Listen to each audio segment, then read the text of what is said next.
Question number 9 और हमारे assignment का ये क्वेश्चन नंबर 15 रहेगा। देखिए, जैसे मैंने आपको बताया था कि हर साल पेपर में फंक्शंस ऑफ मैनेजमेंट को आइडेंटिफाई करने को आता है। तो ये आप इसको आइडेंटिफाई कैसे करें, इसके लिए आपको बहुत मेहनत करने की ज़रूरत है। यहाँ पर देखते हैं, 1 नंबर का क्वेश्चन है, name the function of management.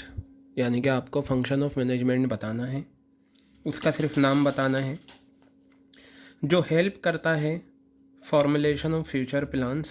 Future में जो हम प्लान बनाते हैं उनके बनाने में हमारी मदद करता है। इन the light of problems that were identified, वो प्रॉब्लम्स जो हमने पहले आइडेंटिफाई करी और उन प्रॉब्लम्स को हम ध्यान में रखकर ये फंक्शन ऑफ मैनेजमेंट हमारी मदद करता है better planning in future period. अब आप एक चीज़ ध्यान से देखें, फंक्शन ऑफ मैनेजमेंट बताना है जो हमारी मदद करता है formulation of future plans. Future plans बनाने में हमारी मदद करता है उन प्रॉब्लम्स को ध्यान में रखते हुए जो पहले हो चुकी हैं। अब हर फंक्शन ऑफ मैनेजमेंट का अपना एक काम है। स्टाफिंग क्या करता है, कैंडिडेट को नौकरी के लिए उकसाने के आओ अप्लाई करो, उनका सिलेक्शन करना, उनकी ट्रेनिंग करना। इस पॉइंट का इस क्वेश्चन की रिक्वायरमेंट से कुछ लेना देना नहीं, तो स्टाफिंग तो इसमें है ही नहीं, वो तो होगा ही नहीं। डायरेक्टिंग में बेटा होता क्या है, मोटिवेशन होता है, लीडरशिप होती है, इंसेंटिव्स की बात होती है, ये भी हटा दो, ठीक है ना। इसमें ऑर्गेनाइजिंग लग रहा। और अब ज़रा सुनो, क्या बताया, उस फंक्शन ऑफ मैनेजमेंट का नाम बताओ जो मदद करता है फॉर्मुलेशन ऑफ फ्यूचर प्लान्स बनाने में in the light of problem that are identified earlier. जैसे मैं आपको बताऊं, मान लीजिए एक घर में 2 बहनें हैं, एक बहन की शादी हुई। आपको पता है शादी के लिए भी हमें क्या करना होता है, प्लान करना होता है, क्या फंक्शन करना है, कैसे करना है, कब करना है, क्या क्या आना है, क्या क्या जाना है, ये सारी चीज़ें। तो जो एक बहन की शादी हुई उसमें जो प्रॉब्लम्स हमारे सामने आईं, ठीक है, हमने उन्हें ध्यान में रखते हुए हमने एक नया फ्यूचर प्लान बनाया दूसरी बेटी के लिए। तो बेटा ये बताओ, जो कमियां पता चली होंगी, जो प्रॉब्लम सामने आई होंगी, वो कब सामने आते हैं, जब हम कंट्रोलिंग फंक्शन परफॉर्म करते हैं। ठीक है, कंट्रोलिंग फंक्शन हमें ये बताता है कि कहाँ कमी रही और क्या अच्छा रहा। तो यहाँ ये पूछा है उस फंक्शन ऑफ मैनेजमेंट का नाम बताना है जो हेल्प करेगा फ्यूचर प्लान बनाने में। ये लाइन पूरी है, इन the light of problem that were identified earlier help in better planning in future period. तो इसका आंसर कंट्रोलिंग है आपका। क्लियर है। अब आ जाइए क्वेश्चन नंबर 11, इसे मैं क्वेश्चन नंबर 16 कहूँगा असाइनमेंट का। तो देखिए क्या कहा, यहाँ फिल इन द ब्लैंक्स है और ये बताया इज़ द प्रोसेस, वो प्रोसेस है by which manager brings order out of chaos, removes conflict among people over work or responsibility sharing and creates an environment suitable for teamwork। जो question की requirement है उसे ध्यान से देखो। हमें क्या करना है, कन्फ्लिक्ट रिमूव करना है लोगों के बीच में काम को लेकर, रेस्पॉन्सिबिलिटी शेयर करनी है और एक ऐसा इन्वायरमेंट क्रिएट करना है जो सूटेबल हो टीम वर्क के लिए। तो ये मैनेजमेंट के 5 स्टार फंक्शन दे रखे हैं, इनमें से एक लेना है। बेटा ये बताओ मुझे, आपने ऑर्गेनाइजिंग पढ़ा है, ऑर्गेनाइजिंग में ऑथोरिटी रेस्पॉन्सिबिलिटी शेयरिंग होती है, उसमें कॉन्फ्लिक्ट जो है लोगों के बीच में काम को लेकर अवॉइड होता है। क्यों? क्योंकि उसमें डिपार्टमेंटलाइजेशन हो जाता है, जो लोग जिस काम को करने के काबिल हैं उन्हें उसी काम में डाल दिया जाता है। देखिए, रेस्पॉन्सिबिलिटी शेयरिंग जो होती है वो मैनेजमेंट के सिर्फ ऑर्गेनाइजिंग फंक्शन में होती है और किसी फंक्शन में नहीं होती। और आप ये भी कर सकते हैं कि क्वेश्चन को पढ़कर ये देखिए कौन कौन से नहीं लग रहे। अब आप यहाँ पर इन्होंने ये कहा कि वो प्रोसेस है जो manager brings order out of chaos, removes conflict among people. Staffing तो इसमें लगने वाला नहीं, ठीक है, और प्लानिंग की बात हो नहीं रही। अब आपके पास 2 ऑप्शन बने। कंट्रोलिंग आपको पता है क्या होता है, कंट्रोलिंग में क्या निकल कर आता है, डेविएशन निकल कर आते हैं, स्टैंडर्ड होता है, एक्चुअल परफॉर्मेंस होती है, फिर एनालाइज करते हैं डेविएशन, फिर उनका करेक्टिव फीडबैक लेते हैं, तो वो चीज़ भी इसमें नज़र नहीं आ रही, तो ऑर्गेनाइजिंग आपका आंसर हो गया। इस तरीके से आप जज कर सकते हैं। तो ये था आपका क्वेश्चन नंबर 16। ये आपका जो पेपर है ना, ये CBSE सैम्पल पेपर है। 2 क्वेश्चन आपके ये हो गए जो 1-1 नंबर में हैं, और देखिए एक क्वेश्चन 3 नंबर में ये आया था और एक क्वेश्चन 4 नंबर में ये था, यानी कि 9 मार्क्स का ही आपका फंक्शन ऑफ मैनेजमेंट से इन्होंने स्टोरी टाइप में पूछ लिया। क्लियर हो गई बात ये आपके। तो चलिए अब मैं अगले पार्ट की तरफ बढ़ता हूँ और देखते हैं हम कुछ और क्वेश्चन जो अभी हम कर रहे हैं, ताकि हमें उससे थोड़ी सी और हेल्प मिले। तो बेटा यहाँ पर देखिएगा ये क्वेश्चन है, और असाइनमेंट में अगर मैं इसे कहूँ तो इसे मैं क्वेश्चन नंबर 17 ही कहूँगा, असाइनमेंट का क्वेश्चन नंबर 17। तो देखेंगे सभी। बताया resolution private limited is a publishing company. Resolution private limited एक पब्लिशिंग कंपनी है। अच्छा पहले हम क्वेश्चन की रिक्वायरमेंट पढ़ लें, तो क्वेश्चन ने पूछा क्या है, ठीक है। तो बताया name and explain the step of staffing process.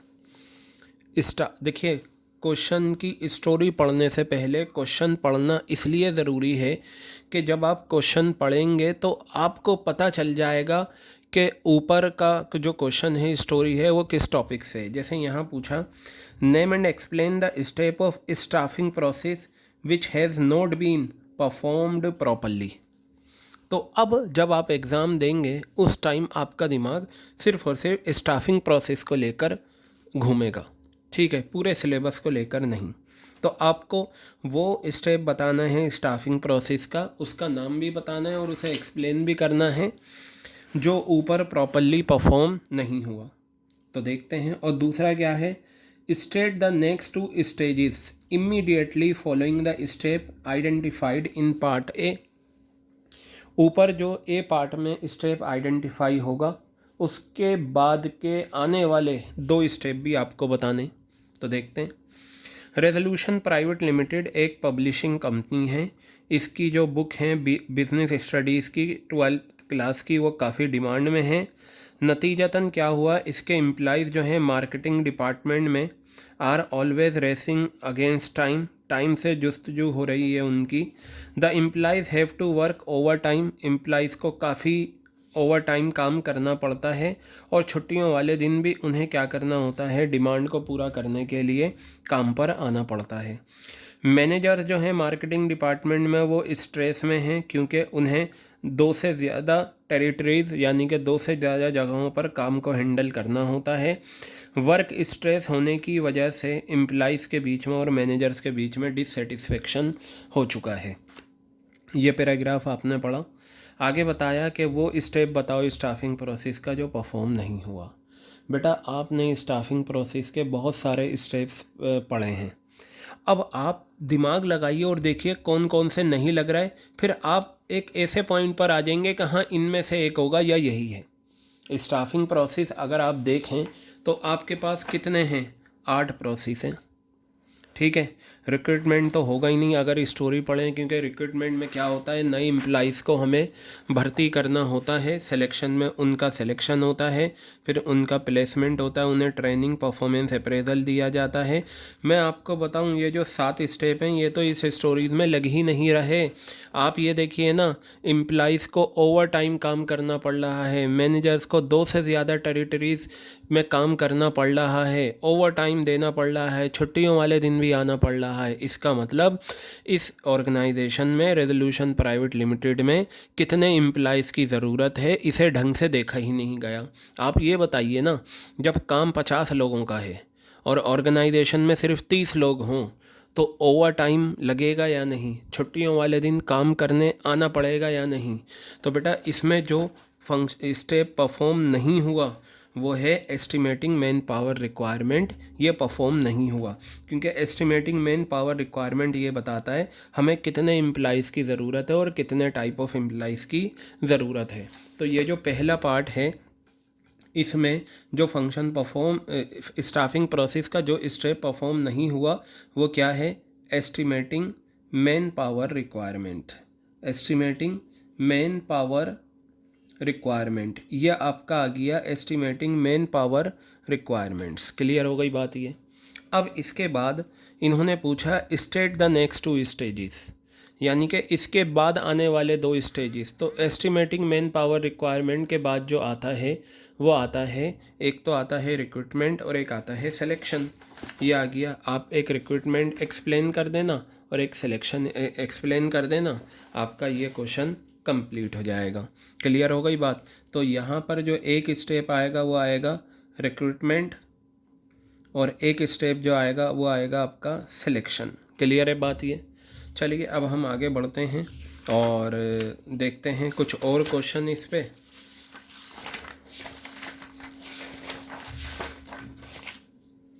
तो बेटा ये हम आए हैं यहाँ, हम देखें कोई क्वेश्चन, ये रहा क्वेश्चन नंबर 18 में इसे कहूँगा और इसे देखिए इसका क्या आंसर है। सबसे पहले अगेन स्टोरी का हम रिक्वायरमेंट पढ़ते हैं। क्या रिक्वायरमेंट है? Name the function of management, function of management का नाम बताओ। सिर्फ नेम जहाँ पर आ जाए नाम बताना है आपको। बीइंग डिस्कस अबाव, यानी कि ऊपर वाले पैराग्राफ में जो फंक्शन ऑफ मैनेजमेंट डिस्कस हुआ है उसको आपको क्या करना है, बताना है। And give any one of its characteristics, यानी कि जो भी फंक्शन ऑफ मैनेजमेंट है उसकी कोई एक कैरेक्टरिस्टिक एक्सप्लेन कर देना। क्लियर है। Also briefly discuss any 3 limitation of the functions discuss in the case. ठीक है, ऊपर जो केस गिवन है इस केस में कि जो 3 लिमिटेशंस हैं, also briefly discuss any 3 limitations of the function discuss in the case. A में जो फंक्शन ऑफ मैनेजमेंट डिस्कस हुआ है उसकी 3 लिमिटेशंस आपको बतानी है। और बेटा मैं आपको बता दूं, बहुत ध्यान से मेरी बात सुने। फंक्शन ऑफ मैनेजमेंट यहाँ तो आप पढ़ा भी नहीं ना, आप वैसे ही जज कर लोगे। आपको थोड़ा सा स्मार्ट वर्क करना है। आपके सिलेबस में 5 फंक्शंस ऑफ मैनेजमेंट है, planning, organising, staffing, directing, controlling. और इन 5 फंक्शन में सिर्फ और सिर्फ लिमिटेशन प्लानिंग फंक्शन की हैं सिलेबस में। किसकी हैं? प्लानिंग फंक्शन की। तो मैंने लिमिटेशन पढ़ते ही मुझे पता चल गया कि ऊपर जो डिस्कशन हुआ होगा वो प्लानिंग का है, क्योंकि सिलेबस में लिमिटेशंस किसकी हैं? प्लानिंग की हैं। तो ये आप नोट डाउन कर लेना, जैसे मैंने लिखवाया था कि फंक्शन ऑफ मैनेजमेंट का जो एलिमेंट्स हैं वो सिर्फ डायरेक्टिंग के एलिमेंट सिलेबस में हैं, इसी तरीके से जो लिमिटेशंस हैं वो सिर्फ प्लानिंग की हैं। तो यहाँ पर नाम आ जाएगा प्लानिंग, ये आपका आ जाएगा प्लानिंग। मैं अभी पढ़कर भी आपको बता देता हूँ, प्लानिंग आ जाएगा। और दूसरा इसकी 3 लिमिटेशन कोई सी भी आप डिस्कस कर देंगे।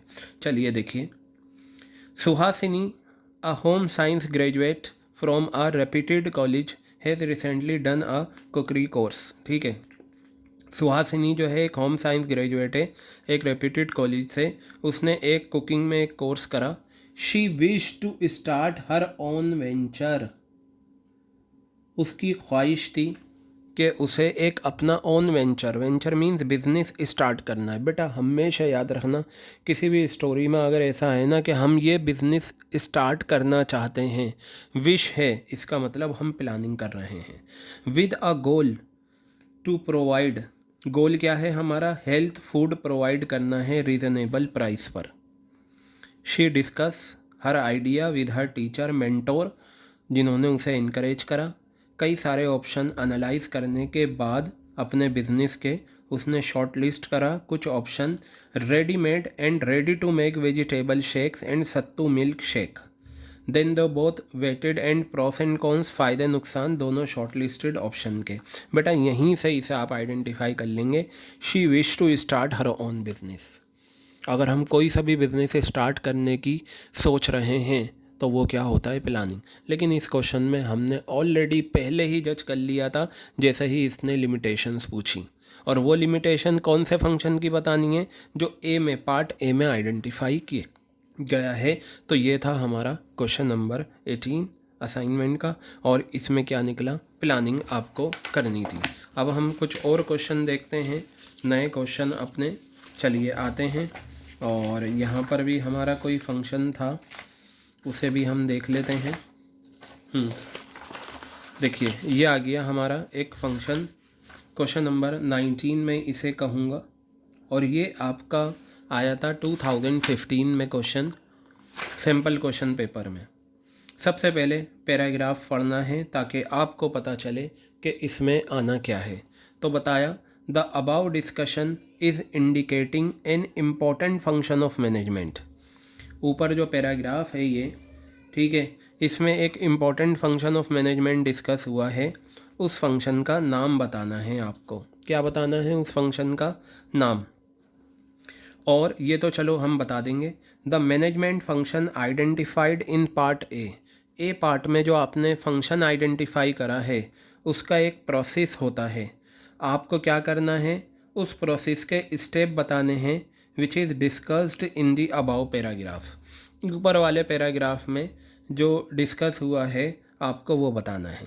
ठीक है, तो चलिए देखते हैं।